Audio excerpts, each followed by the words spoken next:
ओम शांति 25/8/2025 की मुरली है।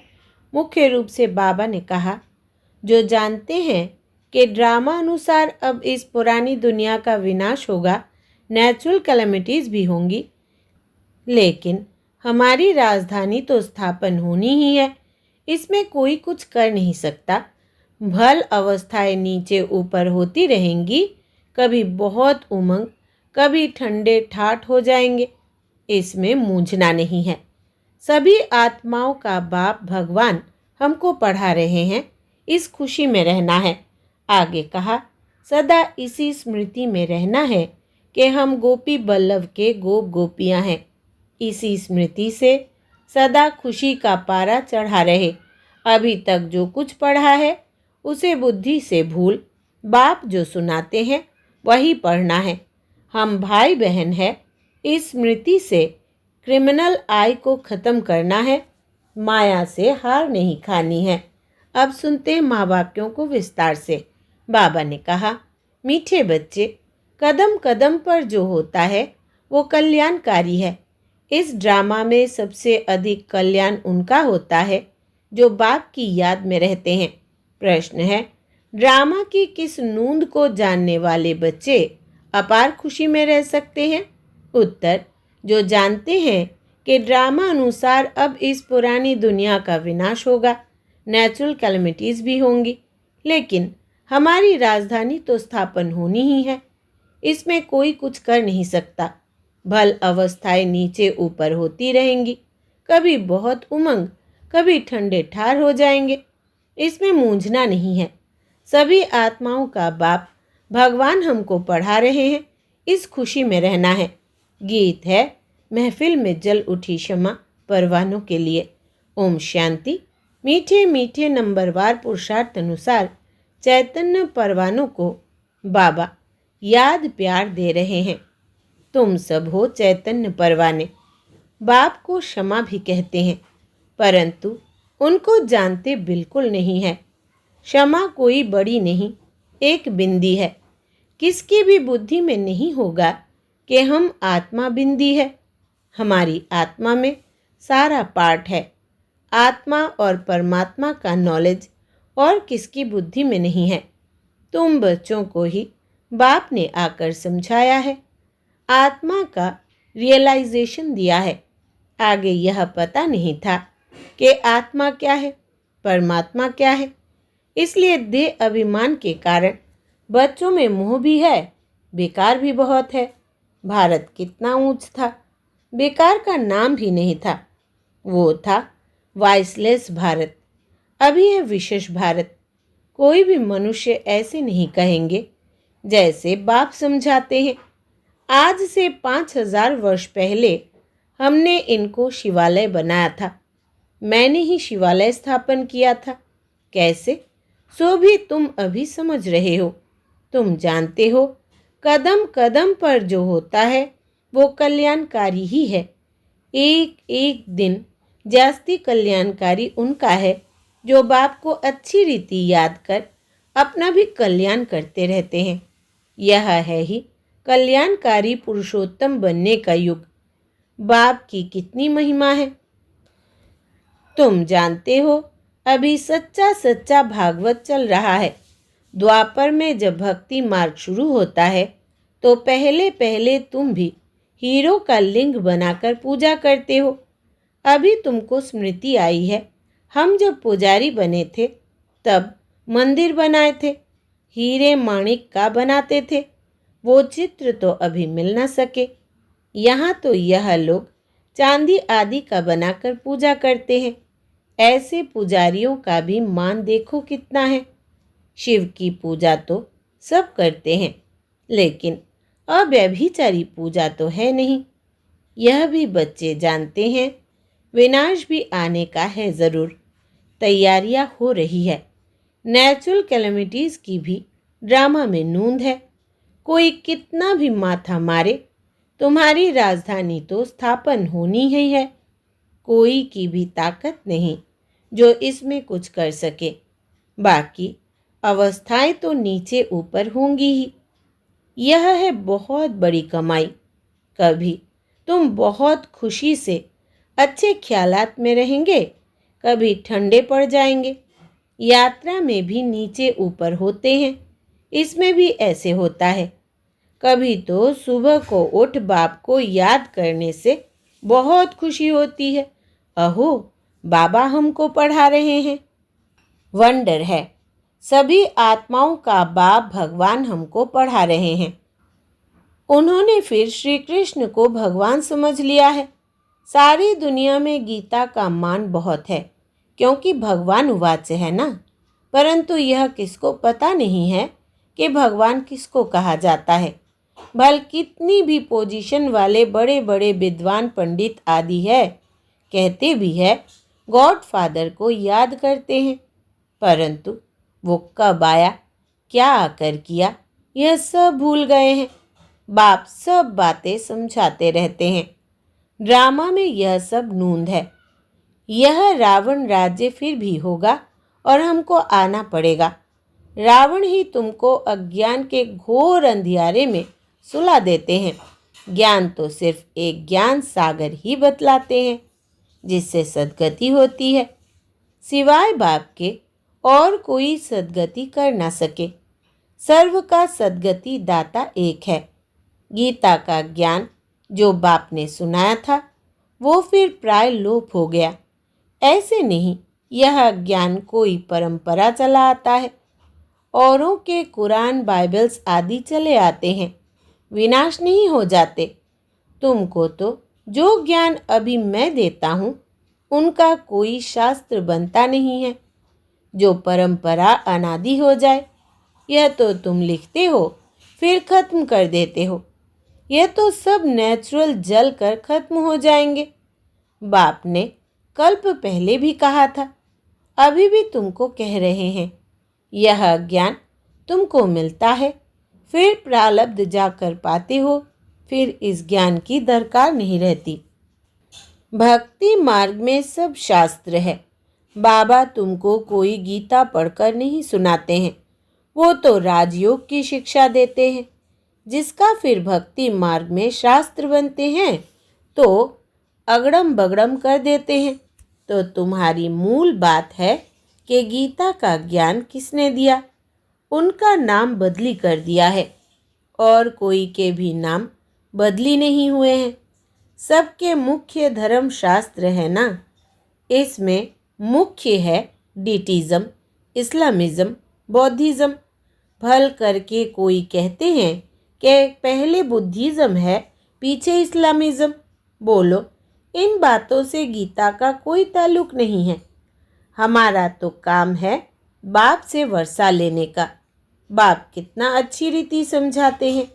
यह है बड़ा झाड़, अच्छा है, जैसा फ्लावर वाज है, 3 ट्यूब्स निकलती है। कितना अच्छी समझ से बनाया हुआ झाड़ है। कोई भी झट समझ जाएंगे कि हम किस धर्म के हैं, हमारा धर्म किसने स्थापन किया। यह दयानंद, अरविंद घोष आदि तो अभी होकर गए हैं। वो लोग भी योग आदि सिखलाते थे। है सब भक्ति, ज्ञान का तो नाम निशान नहीं। कितने बड़े बड़े टाइटल मिलते हैं। यह भी सब ड्रामा में नूंद है। फिर भी होगा 5000 वर्ष बाद। शुरू से लेकर यह चक्र कैसे चला है, फिर कैसे रिपीट होता रहता है, तुम जानते हो। अभी का प्रेजेंट फिर पास्ट हो, फ्यूचर हो जाएगा। Past, present, future. जो पास्ट हो जाता है वो फिर फ्यूचर होता है। इस समय तुमको नॉलेज मिलती है, फिर तुम राजा ही लेते हो। इन देवताओं का राज्य था ना, इस समय और कोई का राज्य नहीं था। यह भी एक कहानी मिसल बताओ, बड़ी सुंदर कहानी बन जाएगी। लॉन्ग लॉन्ग 5000 वर्ष पहले यह भारत सतयुग था। कोई धर्म नहीं था, सिर्फ देवी देवताओं का ही राज्य था। उनको सूर्यवंशी राज्य कहा जाता था। लक्ष्मी नारायण का राज्य चला 1250 वर्ष। फिर उन्होंने राज्य दिया दूसरे भाइयों क्षत्रियों को, फिर उनका राज्य चला। तुम समझा सकते हो कि बाप ने आकर पढ़ाया था। जो अच्छी रीति पढ़े वो सूर्यवंशी बने, जो फेल हुए उनका नाम क्षत्रिय पड़ा। बाकी लड़ाई आदि की बात नहीं है। बाबा कहते हैं, बच्चे तुम मुझे याद करो तो तुम्हारे विकर्म विनाश हो जाएंगे। तुम्हें विकारों पर जीत पानी है।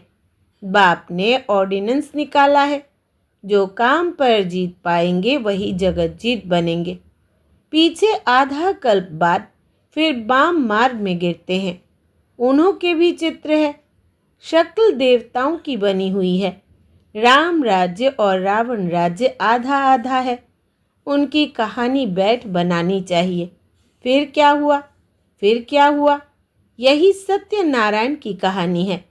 सत्य तो एक ही बाप है, जो इस समय आकर सारे आदि मध्य अंत का तुमको नॉलेज दे रहे हैं, जो और कोई दे ना सके। मनुष्य तो बाप को ही नहीं जानते। जिस ड्रामा में एक्टर है उनके क्रिएटर डायरेक्टर आदि को नहीं जानते, तो बाकी कौन जानेंगे। अभी तुमको बाप बताते हैं, ड्रामा अनुसार यह फिर भी ऐसे होगा। बाप आकर तुम बच्चों को फिर पढ़ाएंगे, यहाँ दूसरा कोई आ न सके। बाप कहते हैं, मैं बच्चों को ही पढ़ाता हूँ, कोई नए को यहाँ बिठा नहीं सकते।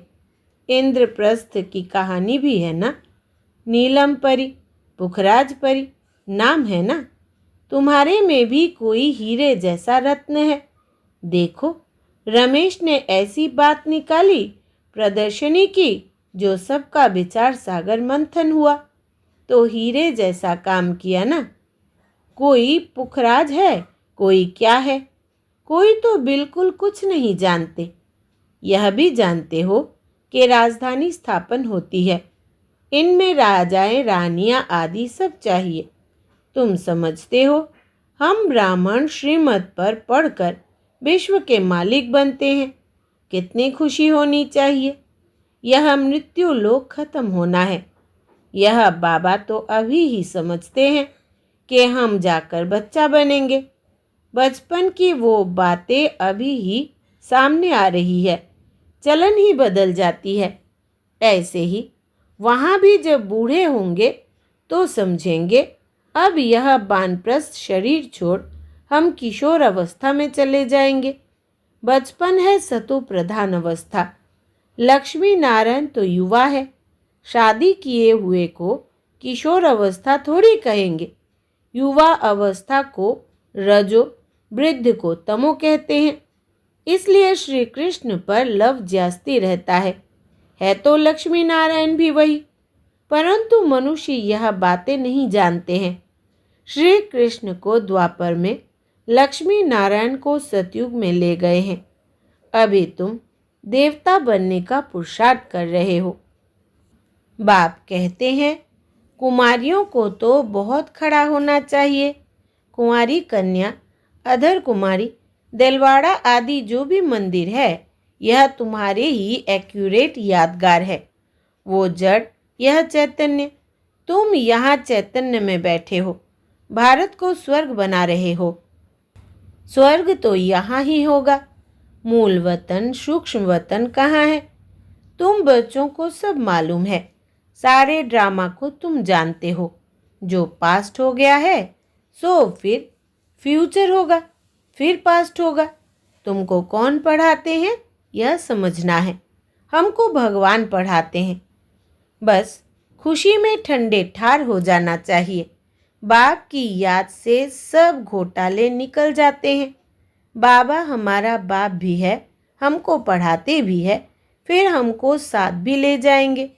अपने को आत्मा समझ परमात्मा बाप से ऐसी बातें करनी है। बाबा हमको अभी मालूम पड़ा है, ब्रह्मा और विष्णु का भी मालूम पड़ा है। विष्णु की नाभि से ब्रह्मा निकला। अब विष्णु दिखाते हैं क्षीर सागर में, ब्रह्मा को सूक्ष्म वतन में दिखाते हैं, वास्तव में है यहाँ। विष्णु तो हुआ राज्य करने वाला। अगर विष्णु से ब्रह्मा निकला तो जरूर राज्य भी करेगा। विष्णु की नाभि से निकला तो जैसे कि बच्चा हो गया। यह सब बातें बाप बैठ समझाते हैं। ब्रह्माई 84 जन्म पूरे कर अब फिर विष्णुपुरी के मालिक बनते हैं। यह बातें भी कोई पूरी रीति समझते नहीं है, तब तो वो खुशी का पारा नहीं चढ़ता। गोप गोपियां तो तुम हो, सतयुग में थोड़ी होंगे, वहां तो होंगे प्रिंस प्रिंसेस। गोप गोपियों का गोपी बल्लभ है ना। प्रजापिता ब्रह्मा है सबका बाप, और फिर सब आत्माओं का बाप है निराकार शिव। यह सब है मुख वंशावली। तुम सब भी के भाई बहन हो गए, क्रिमिनल आई हो ना सके। इसमें ही माया हार खिलाती है। बाप कहते हैं अभी तक जो कुछ पढ़ा है उसे बुद्धि से भूल जाओ। मैं जो सुनाता हूँ वो पढ़ो। सीढ़ी तो बड़ी फर्स्ट क्लास है, सारा मदार है एक बात पर। गीता का भगवान कौन? श्री कृष्ण को भगवान कह नहीं सकते, वो तो सर्वगुण संपन्न देवता है। उनका नाम गीता में दे दिया है। सांवरा भी उनको बनाया है, और फिर लक्ष्मी नारायण को भी सांवरा कर देते। कोई हिसाब किताब ही नहीं। रामचंद्र को भी काला कर देते। बाप कहते हैं काम चिता पर बैठने से सांवरा हुआ है, नाम करके एक का लिया जाता है। तुम सब ब्राह्मण हो, अभी तुम ज्ञान चिता पर बैठते हो। शूद्र काम चिता पर बैठे हैं। बाप कहते हैं विचार सागर मंथन कर युक्तियाँ निकालो कि कैसे जाएंगे। जाएंगे भी ड्रामा अनुसार। ड्रामा बड़ा धीरे धीरे चलता है। अच्छा, मीठे मीठे सिकिलदे बच्चों प्रति माता पिता बाप दादा का याद प्यार और गुड मॉर्निंग। रूहानी बाप की रूहानी बच्चों को नमस्ते। हम रूहानी बच्चों की रूहानी माता पिता बाप दादा को याद प्यार, गुड मॉर्निंग और नमस्ते बाबा नमस्ते। धारणा के लिए मुख्य सार। पहला, सदा इसी स्मृति में रहना है कि हम गोपी बल्लभ के गोप गोपियां हैं। इसी स्मृति से सदा खुशी का पारा चढ़ा रहे। दूसरा, अभी तक जो कुछ पढ़ा है उसे बुद्धि से भूल बाप जो सुनाते हैं वही पढ़ना है। हम भाई बहन हैं, इस स्मृति से क्रिमिनल आय को खत्म करना है। माया से हार नहीं खानी है। वरदान है सेवा द्वारा योग युक्त स्थिति का अनुभव करने वाले रूहानी सेवाधारी भव। विस्तार है ब्राह्मण जीवन सेवा का जीवन है। माया से जिंदा रखने का श्रेष्ठ साधन सेवा है। सेवा योग युक्त बनाती है, लेकिन सिर्फ मुख की सेवा नहीं, सुने हुए मधुर बोल का स्वरूप बन सेवा करना, निस्वार्थ सेवा करना, त्याग तपस्या स्वरूप से सेवा करना, हद की कामनाओं से परे निष्काम सेवा करना, इसको कहा जाता है ईश्वरीय व रूहानी सेवा। मुख के साथ मन द्वारा सेवा करना अर्थात मन मना भव स्थिति में स्थित होना।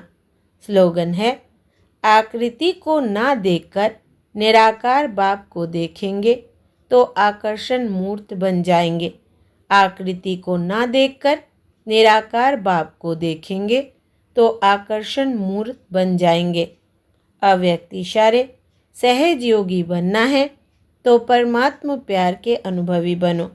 बाप दादा का बच्चों से इतना प्यार है जो समझते हैं हर एक बच्चा मेरे से भी आगे हो। दुनिया में भी जिससे ज़्यादा प्यार होता है उसे अपने से भी आगे बढ़ाते हैं। यही प्यार की निशानी है। तो बाप दादा भी कहते हैं मेरे बच्चों में अब कोई भी कमी नहीं रहे, सब संपूर्ण संपन्न और समान बन जाए। यही परमात्मा प्यार सहज योगी बना देता है। अच्छा, ओम शांति।